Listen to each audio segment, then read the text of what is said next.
गरीब किसानों को समन भेजा। और समन में क्या लिखा था? क्या अपराध किया था इन्होंने? समन में लिखा था कि आपका एक 2017 का केस है जिसके लिए हम आपको समन कर रहे हैं, और वो केस था कि इन्होंने अपने खेत के आसपास बिजली की तार लगाई और उस बिजली की तार की वजह से 2 भैंसों की मौत हो गई। इस कारण से इन 2 किसानों को ईडी ने समन किया है। आज ये औकात रह गई है केंद्र सरकार की एजेंसी इन्फोर्समेंट डायरेक्टरेट की। पिछले कुछ सालों से, जब से भारतीय जनता पार्टी शासित केंद्र सरकार ने आम आदमी पार्टी के नेताओं पर ईडी के द्वारा केस करवाने शुरू किए हैं, तब से अक्सर हम आप लोगों के सामने आते हैं और कहते हैं कि ये एक राजनीतिक साजिश है, कि ईडी का प्रयोग राजनीतिक कारणों से किया जा रहा है। हो सकता है कि कुछ लोग हमारी बात मानते हो, उनको समझ में आता हो कि ये राजनीतिक साजिश है। हो सकता है कि कुछ लोगों को लगता हो कि इन पर आरोप लगे हैं इसलिए ये बहाने बना रहे हैं।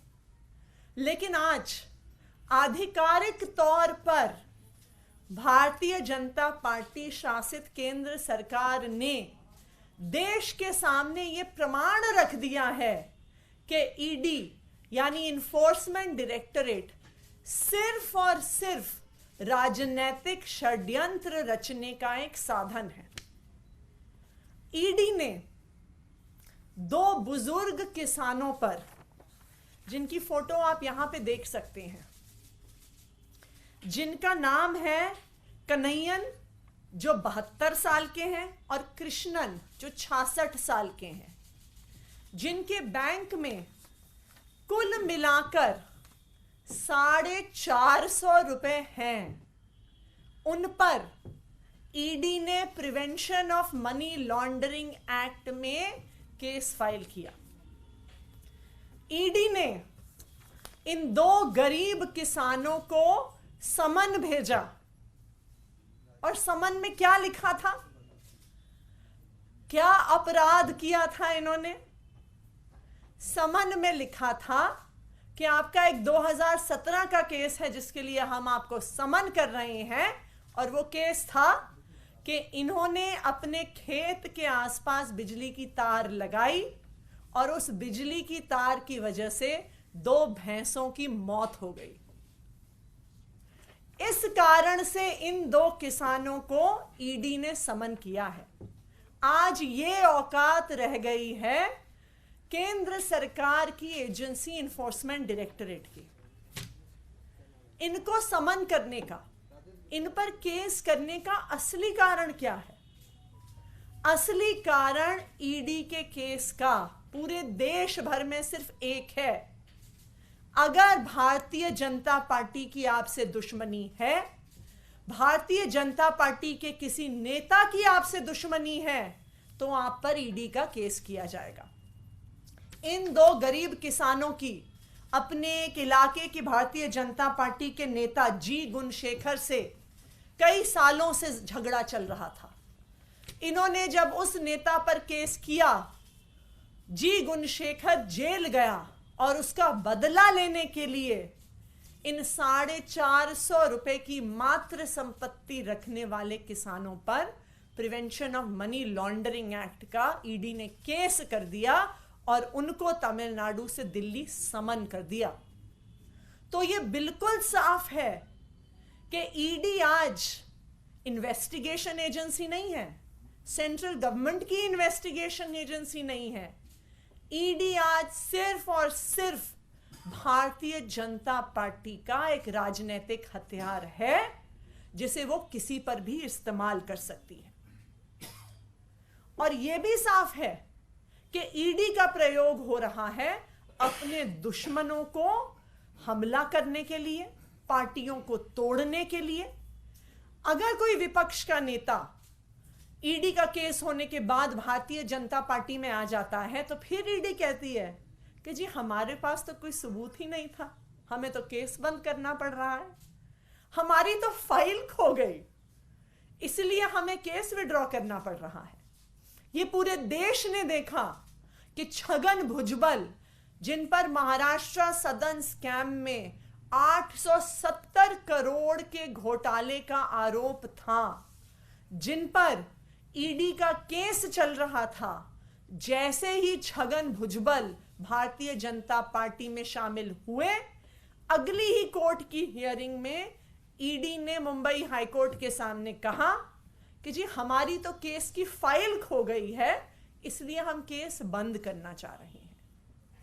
तो ईडी का मकसद सिर्फ और सिर्फ एक है, भारतीय जनता पार्टी का जो विरोध करेगा उस पर ईडी में केस होगा, उस पर prevention of money laundering act में केस होगा।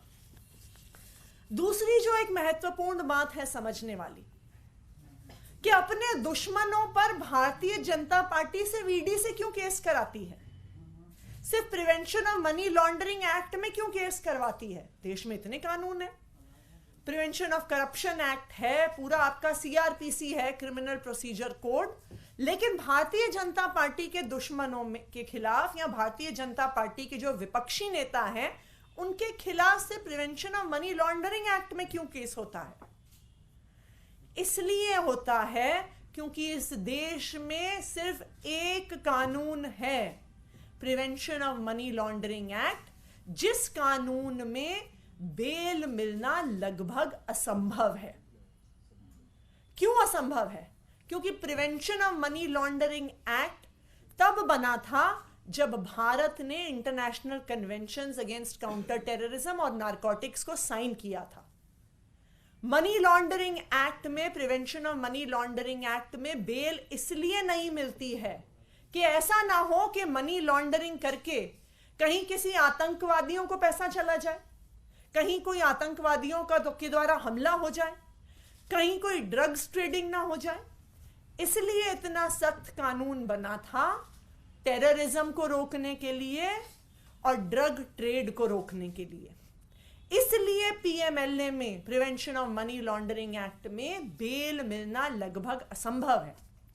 लेकिन आज ईडी पीएमएलए को ड्रग्स की तस्करी के लिए नहीं इस्तेमाल कर रही है, आतंकवादियों के खिलाफ नहीं इस्तेमाल कर रही है, सिर्फ और सिर्फ अपने विपक्षी नेताओं के खिलाफ इस्तेमाल कर रही है कि एक बारी केस हो जाए तो उनको बेल नहीं मिलेगी और फिर भारतीय जनता पार्टी के प्रवक्ता टीवी पे आके कह सकते हैं कि देखा, इनको तो कोर्ट से भी बेल नहीं मिल रही है। इनको किसी को भी prevention of money laundering act में बेल मिलना लगभग असंभव है। तो आज भारतीय जनता पार्टी, चाहे भारतीय जनता पार्टी के नेताओं के खिलाफ लड़ रहे किसानों को, चाहे भारतीय जनता पार्टी के खिलाफ लड़ रहे विपक्ष के नेताओं को, चाहे मुख्यमंत्रियों को, ईडी के द्वारा समन्स भिजवा रही है क्योंकि वो अपने विरोधियों को चुप करवाना चाहती है, उनका मुंह बंद करवाना चाहती है। लेकिन आज जब दो बुजुर्ग किसानों को 2 भैंसों की मौत के लिए अगर ईडी बुला लेती है तो ईडी का पर्दाफाश पूरे देश के सामने हो जाता है। Thank you. Ma'am, can you repeat your names and location?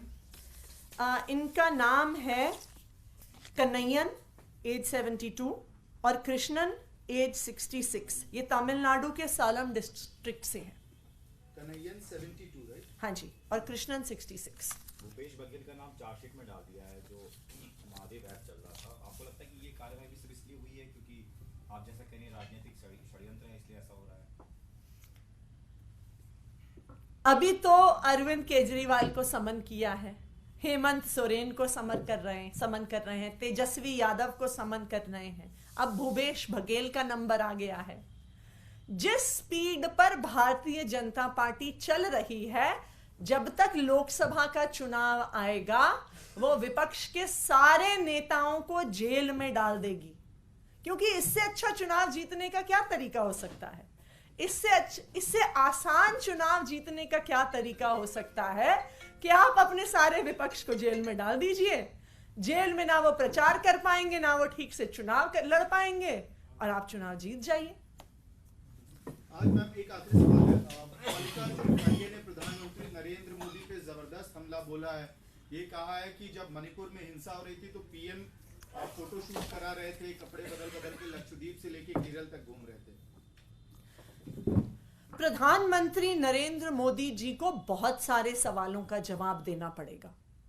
उनको मणिपुर की हिंसा पर जवाब देना पड़ेगा, उनको देश में बढ़ते हुए क्राइम पर जवाब देना पड़ेगा, उनको पूरे देश में महिलाओं की असुरक्षा पे जवाब देना पड़ेगा, बढ़ती हुई महंगाई पर जवाब देना पड़ेगा, बढ़ती हुई बेरोजगारी पे जवाब देना पड़ेगा।